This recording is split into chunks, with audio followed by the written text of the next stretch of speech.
from in Canada, it's very tight privacy, holding people's data, taking photocopies of ID, very tight. They only hold it for so much time, and it's legislated. Here, it seems like information is just given out freely. People throw out their photocopies and personal documents in the garbage, no problem. Well, one thing is the discipline that we have about handling our own information, and usually there is none, neither in the office nor at home. Mm-hmm. And we have to be far more careful with that. I don't think that's because we have somebody working for us for so long, that person is trustworthy, or will not interpret the information that they see in a way that can harm us later on, generate some other kind of ideas about us. The other thing is the information that is being asked of us. And in Mexico, it's still very green. I mean, the legislation, the regulation. I mean, even in the application for work. I mean, if you look at the information they ask in other countries, it would be completely discriminative, completely illegal. Like in Canada, you can't pick what age of people. I mean, you have to be over 18, but whether you are married or not, your photo, Yeah. all that kind of information that would be completely not only unacceptable but illegal. Here it's completely standard. If you don't give that kind of information, it's considered to be uncooperative.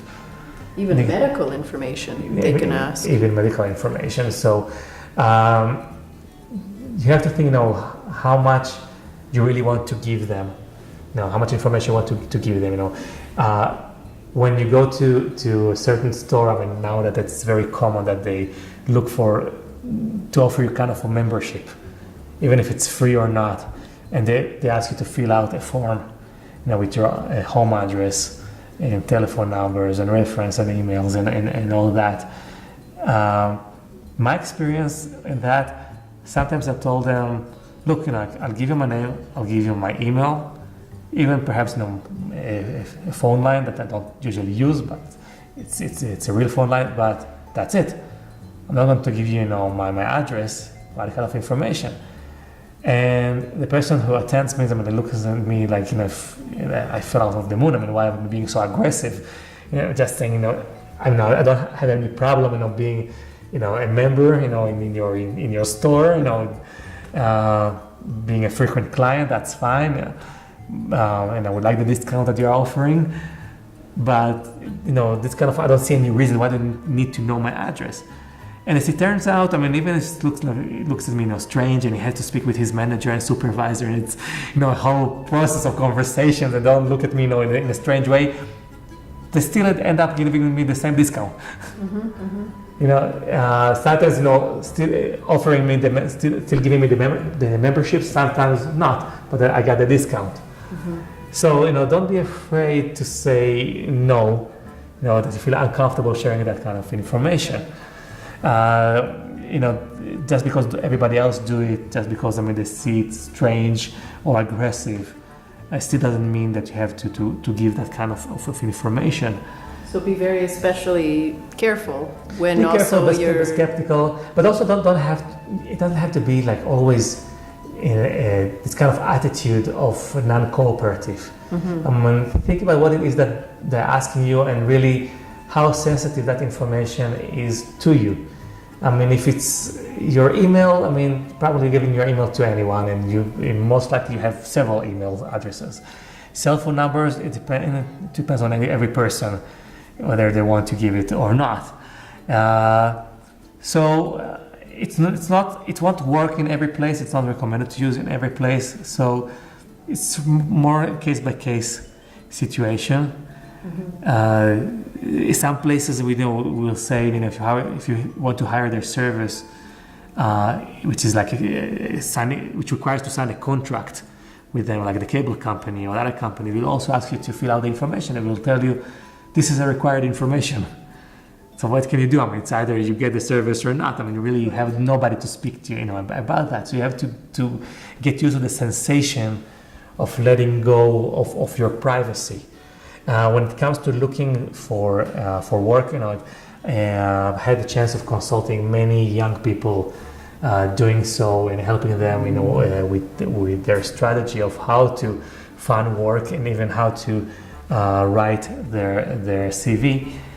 And I tell them, don't put information that is not required initially. If they call you for an interview, if they're already offering you a job, okay, then it depends on you, then give them that information. But there is no need to put everything on paper. Some corporation, they will tell you, okay, set an appointment and you fill out the form. Okay, maybe you should, but if you're just sending your curriculum, don't put, exactly your birth date. You can put the year. It's not right, I know, morally, but if you want to, you can put what year you were born or just your age. Don't put your, where you live.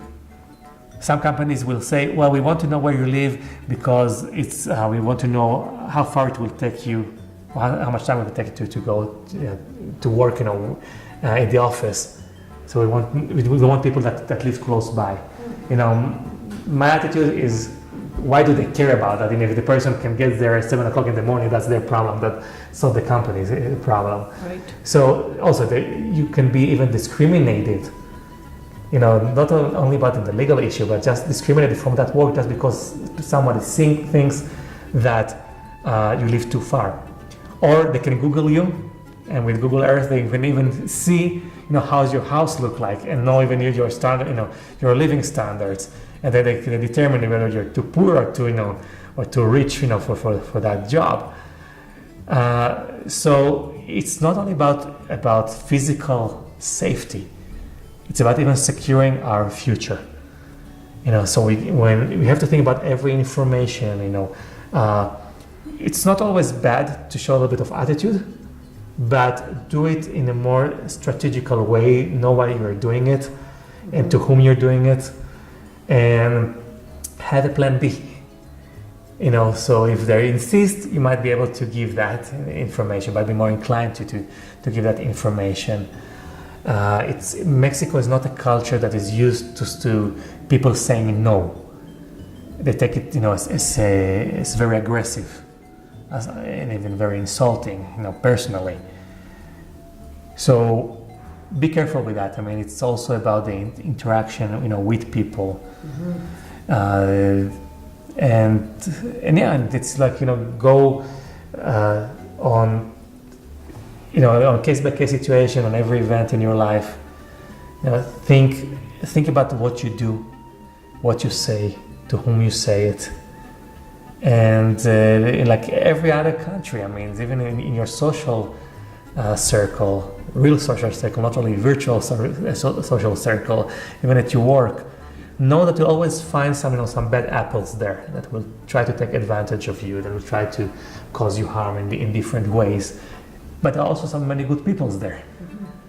So it's not only about Mexico, it's also about society in general. Mm-hmm.